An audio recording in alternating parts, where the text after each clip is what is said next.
guys, I'm from Green Shorts, and right now my most popular video is where I make this concrete rocket stove. So today I want to do a riff on that and make one out of mud. Stay tuned. While concrete is an amazing permanent building material, it is pretty resource intensive to create. So I wanted to try something a little more earth friendly, given that this is a green channel after all. So I've been curious if I could get the same results or similar results making this rocket stove out of mud. Cob is what we're talking about here. I'm gonna do a mixture of clay and sand. I'm gonna leave out the hay because of the heat we're dealing with. My rocket stove video has been viewed around the world. Places like Korea, Venezuela, Australia. And one thing I think we all have in terms of building materials is earth. And in many soils, like here in Georgia, clay isn't hard to find. In fact, I just dug a hole in my lot down about 1.5 feet and I found some pretty great clay. I was also able to mine some sand from the local creek behind my house. So I'm going to use those two materials and mix them together, and I'll use the same forming materials that I use for my concrete rocket stove. 5-gallon bucket, PVC pipe, half-gallon milk jug, and cardboard to make this dirty version of my rocket stove. Let's get started. I dug up my clay a couple days ago and then put it out on this shower curtain liner to dry in the sun.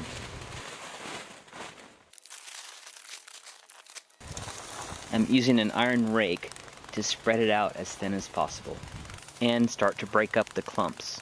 Of course, I'm using the back side of the rake so I don't pierce the shower liner. You can also use your hands to break up clumps.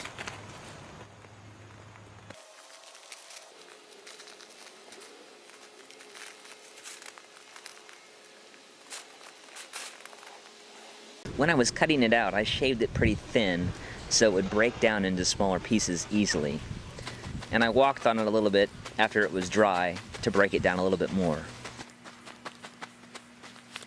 My sand has also been sitting for a couple of days, and I've got it in 2 buckets that have holes in the bottom to allow it to continue to drain. It's still going to be a little damp though when I put it on the screen.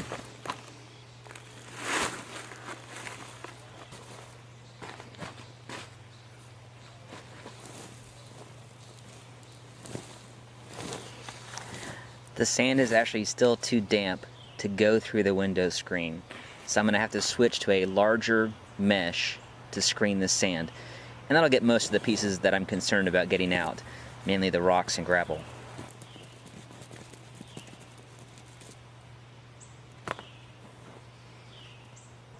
I can live with that.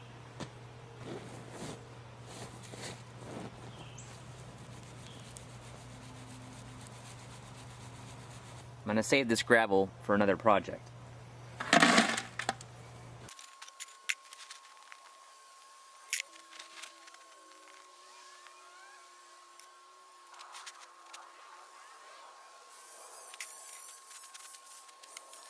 As I screen my sand, I'm going to spread it out evenly over the clay.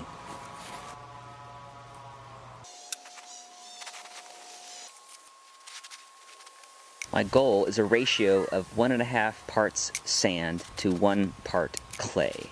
And so I've got about a 1/2 inch layer of clay underneath, and some going for about 1 inch, 3/4 of an inch to 1 inch of sand on top. So it's a bit of a loose ratio, but we'll see how it mixes up. Note that I'm using a coarser grade of sand that I got from the creek. So you definitely want to use a construction sand if you're buying it by the bag versus a sandbox sand. Of course, if you're buying your sand at the store, it's a lot easier to measure volumes.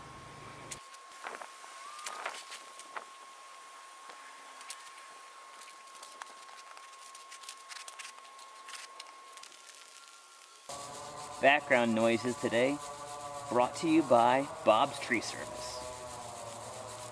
Given that my screening yielded almost a full bucket of gravel, I went back to the creek to grab another 1/2 bucket of sand. Keep in mind, if you're getting creek sand, to keep an eye out for glass, since we're going to be mixing the clay and the sand together with our feet. Make sure this stuff doesn't end up in there. or you'll find it later with a toe. Well, that was a lot of screening. Thanks for sticking around. But in this case, screening means free. I didn't pay for the sand, didn't pay for the clay, and I'm willing to make that exchange of work for money in this case. It's time to mix it. First, we'll mix our two elements dry by pulling up the edges of the shower curtain liner. You can use your hands here too. This looks like a pretty good mix, and it helped that I had those two even layers to start with. Next, we'll mix wet. I'll slowly add rainwater as I mix with my feet. This is the fun part.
That's mixed. I'm looking for about the same consistency as concrete, a drier mix of concrete. Also looking for an even color. That tells me I've mixed the sand and the clay together well. This will actually keep for a couple days. Just wrap it up tightly in your tarp or shower curtain liner and tuck the ends in as well. I'm using the same formwork from the concrete rocket stove. Here's how I set it up. Keep in mind that your bucket is going to be damaged in the process of making the rocket stove, but not so much that it can't be used to make another one. I'm actually using a bucket that I had that had a hole in it already. All right, now we're gonna put in our spot for the firebox.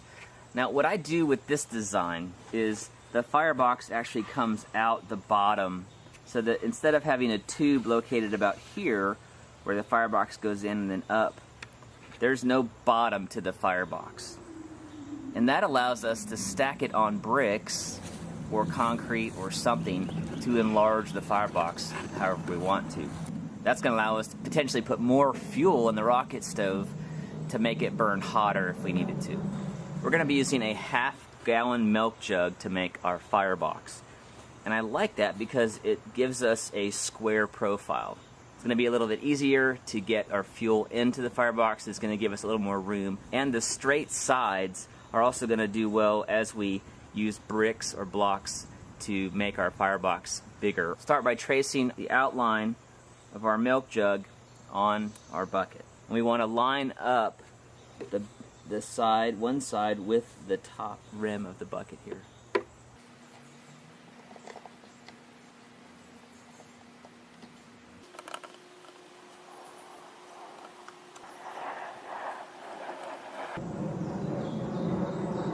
Now we'll use our handsaw to cut out our marking.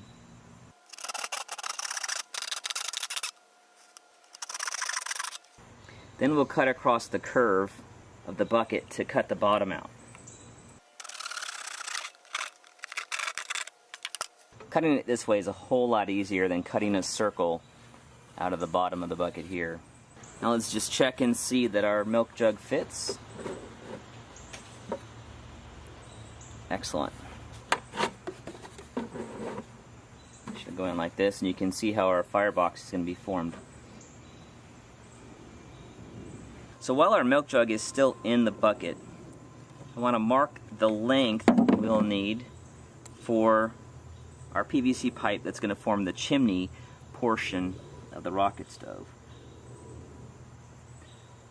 Just make that mark there, and then cut this to length. Alright, so let's do a quick test fit. Tube goes in the bottom, and our firebox sits right on top. The way we're going to make this easy to come out of the form is that we're going to line our bucket and wrap our firebox and chimney forms with cardboard. The cardboard is going to provide, an 1/8 of an inch of space that's going to allow us to very easily slide the whole rocket stove out and to then remove the firebox and PVC once this thing is dried. Let's prep our pizza boxes by cutting off the sides and separating top from bottom. This amount of soil is probably okay. That amount of residue is probably a little too much.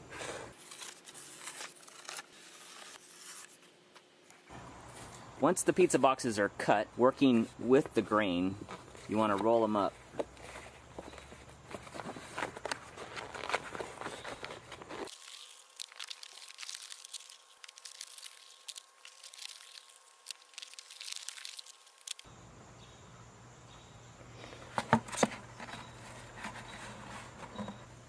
We're going to tape it into the bucket.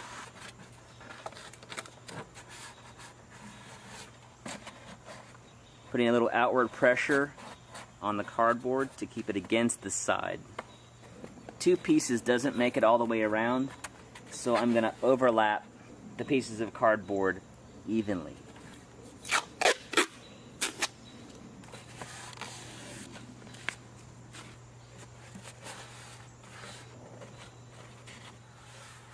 Keep in mind that because this bucket has a taper, the cardboard is not going to sit straight on the sides.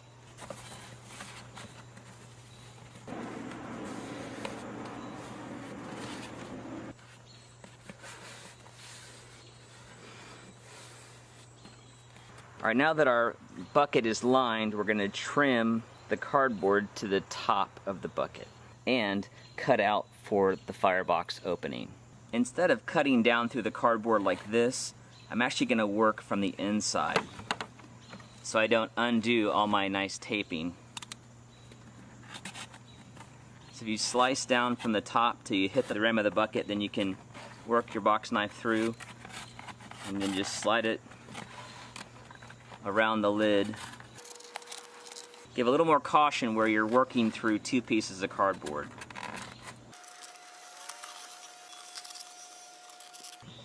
When I get to the firebox opening here, I'm going to stop and work on that.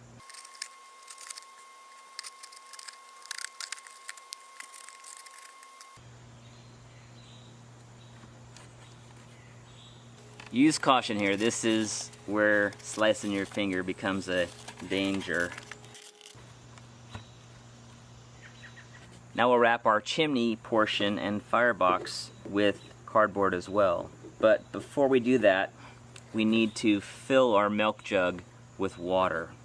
Our PVC is perfectly strong enough to hold back the concrete, but our milk jug would just collapse under the pressure. So let's fill it with some rainwater, and then it's going to be a lot more substantial.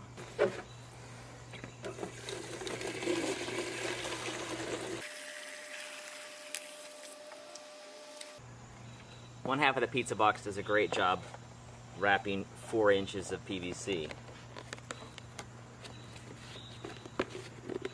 We're going to make sure that the bottom lines up nicely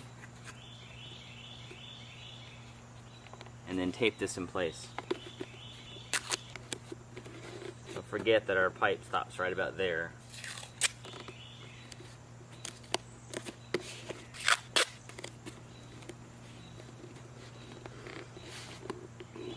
Alright, once we got this wrapped, we're going to press down to find out where the pipe actually stops.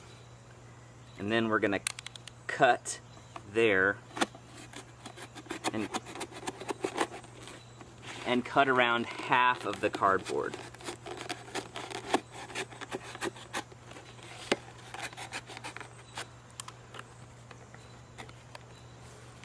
The firebox is going to sit right in here like that, and these will form the sides of the firebox. In the concrete rocket stove build, I put the pot standoff bolts through the bottom of the bucket in these holes. I'm going to add the pot standoffs after I remove the cob rocket stove from the form. I'm afraid that pulling them through the bucket as I pull out the stove would just rip them right out. So I'm going to wait and let this thing dry, drill holes, and then add the pot standoffs. Another element we're going to handle differently in this application is the armature. We use chicken wire in the concrete, but I need to go with something a little more beefy for the mud application. You can use fencing or mesh. You could even use that same 1/4 inch screen that we used for the sand. But I don't have enough of this, so I'm going to opt for my 1/2 inch mesh. I'm going to measure my bucket circumference and depth and then cut my armature. 14 by 36. I'm actually going to reduce my depth by 1/2 inch. As I cut the mesh, I'm going to leave the box open. In other words, I'm going to leave myself a piece of wire to bend around the other end of the mesh to close it off. As I cut my other dimension, the height, I'm going to leave the box closed because I want clean ends on both ends of the mesh.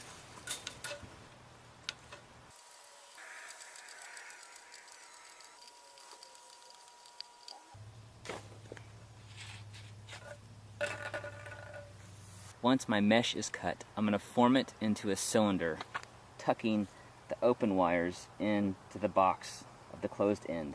And then I'll use my pliers to twist around the open wire.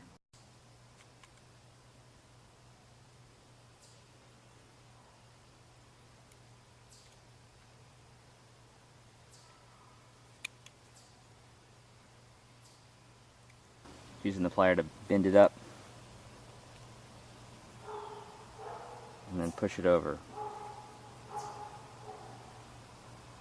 Get the other end set so this is nice and tight. So I'm actually going to use this stick, little stick, to push these up.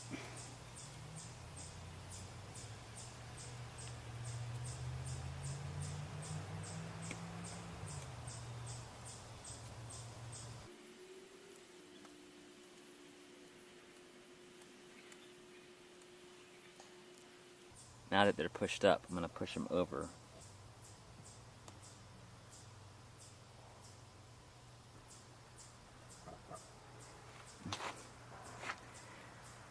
This doesn't have to be pretty. We're just looking to close off this circle nice and tight.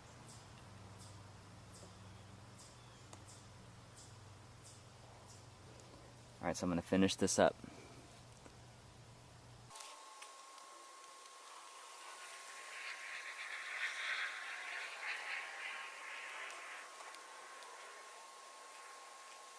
Alright, all set. Alright, so 30 inches was way too wide for my armature. So rather than recut this and rebend it, I'm actually going to just bend a pleat in the armature.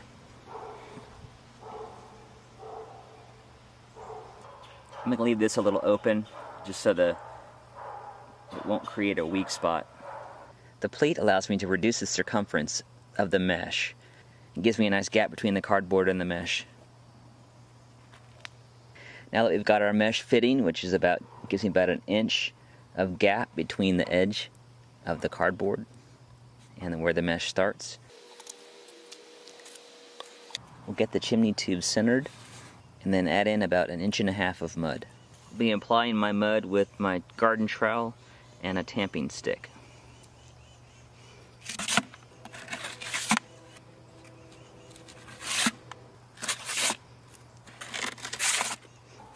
Once I've got some mud loaded in, I'm going to tamp it down.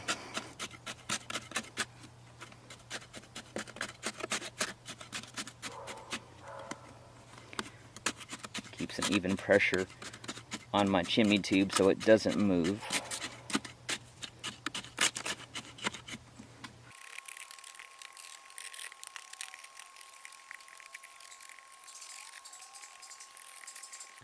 Once I've got the nice even layer on the bottom, I'm going to slide in the armature. I want to make sure that my pleat and my seam are not towards the firebox opening.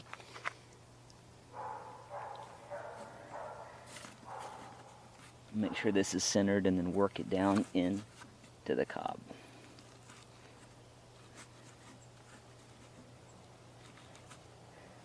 and I want the base of the mesh to line up just below the top of the cardboard.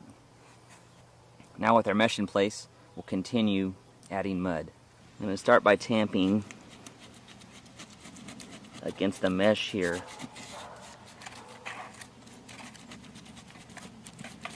To work the material through it.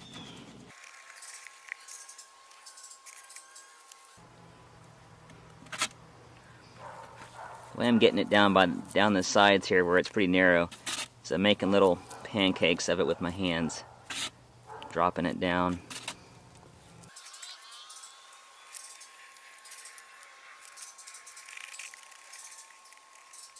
I'm using a more narrow board to tamp outside the mesh.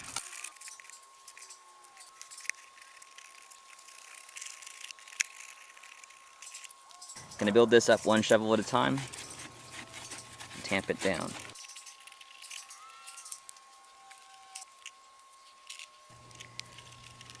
My armature's starting to go a little off center, but I'm not concerned about that. The main thing is it doesn't touch the edge. So I'm going to keep on tamping.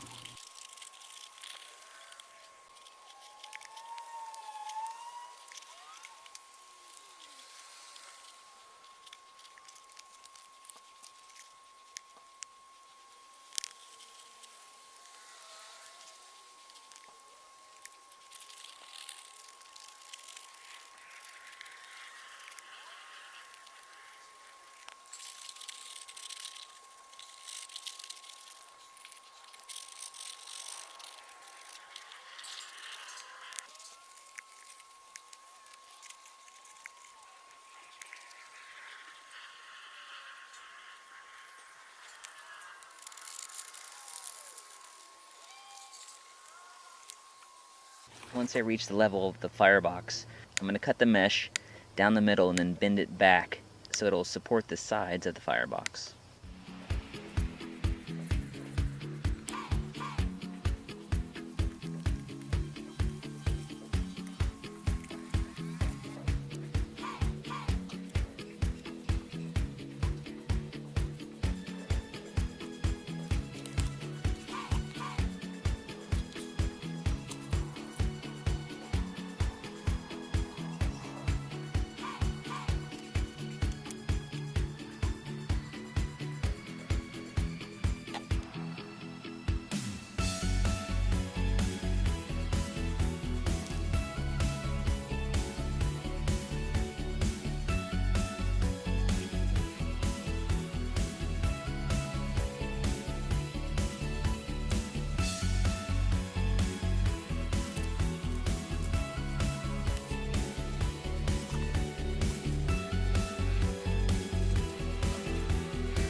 Now we add the milk jug.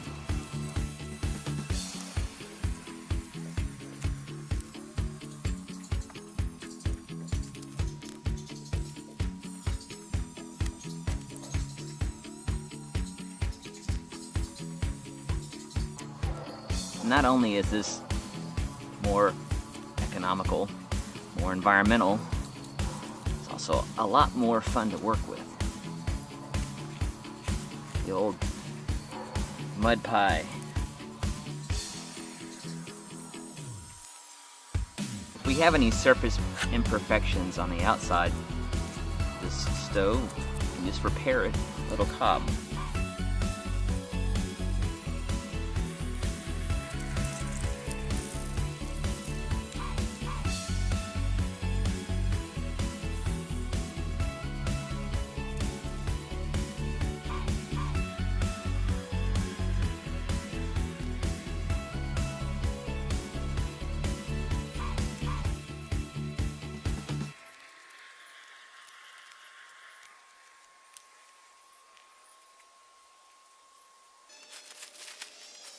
I tightly wrapped up my excess cob to keep it moist until I take the stove out of the form, since I may need it for patches. I'll cover the stove with a frame, a container lid, and a brick to allow it to air out and be protected while it dries. There you have it, folks, the dirty rocket stove. A rocket stove made out of mud. I've got the hands and a dirty camera to prove it. I'll wait about 2 weeks before I take this out of the form, and then we'll go through a process of slowly drying it further. That'll be another video.